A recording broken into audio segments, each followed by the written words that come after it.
చిరుధాన్యాలు, ప్రకృతి వ్యవసాయం, ఔషధ మొక్కలపై గుంటూరు జిల్లాలో రైతు నేస్తం ఫౌండేషన్ తానా సంస్థ ఆధ్వర్యంలో ప్రత్యేక సదస్సు జరిగింది.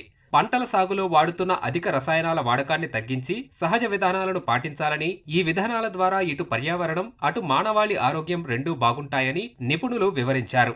అలానే చిరుధాన్యాల వాడకంపైన రైతులకు అవగాహన కల్పించారు. చిరుధాన్యాల గురించి పద్మశ్రీ డాక్టర్ ఖాదర్ వలి, ఔషధ మొక్కల గురించి ఛత్తీస్గఢ్ రాష్ట్ర సీఈఓ చంద్రశేఖర్ రావు వివరించారు. ఔషధ మొక్కల పెంపుతో దాన్ని మెడిసినల్ వాల్యూస్ ఏమున్నాయి, మార్కెటింగ్ చేస్తే ఎంత లాభాలు పొందవచ్చు, దాన్ని పౌడర్ చేయడం కానీ దాన్ని ఎలా చేసుకో అవన్నీ మెళుకులు కూడా ఈరోజు చెప్పడం జరిగింది.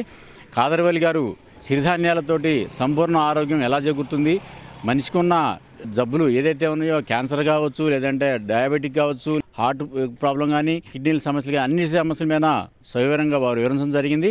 అలాగే ఈ ఔషధ మొక్కల సాగు గురించి డాక్టర్ జె చంద్రశేఖర్ గారు వారు మెడిసినల్ ప్లాంట్ బోర్డుకి సీఈఓగా పనిచేశారు. వారు రాయ్పూర్, ఛత్తీస్గఢ్. వారు అక్కడి నుంచి ఇక్కడికి వచ్చి కొన్ని వేల మొక్కల్ని, ఔషధ మొక్కల్ని ఉచితంగా పంపిణీ చేయడం జరిగింది. అలాగే వాటి ప్రాధాన్యత గురించి, అలాగే మొక్కల ఉన్న వాల్యూస్ గురించి కూడా వారు సంపూర్ణంగా వివరించడం జరిగింది.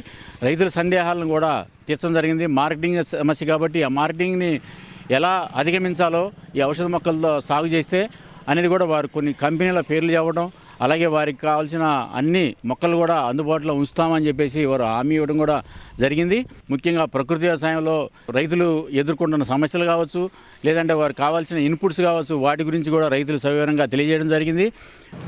ముఖ్యంగా ప్రకృతి వ్యవసాయం, అదేవిధంగా ఔషధ మొక్కలు పెంపకం, దాని ద్వారా మరి ఒక పక్క ఆరోగ్యం అందించడంతో పాటు రైతుకు లాభసాటిగా ఉండేటటువంటి పంటలను కూడా ప్రోత్సహించే విధంగా ఈరోజు సదస్సు జరిగింది.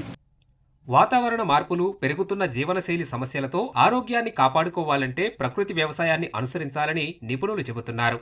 అలానే ఆహార, వాణిజ్య పంటల స్థానంలో చిరుధాన్యాలు, ఔషధ పంటల సాగుకు రైతులు తప్పనిసరి స్థానం కల్పించాలంటూ వారు సూచిస్తున్నారు.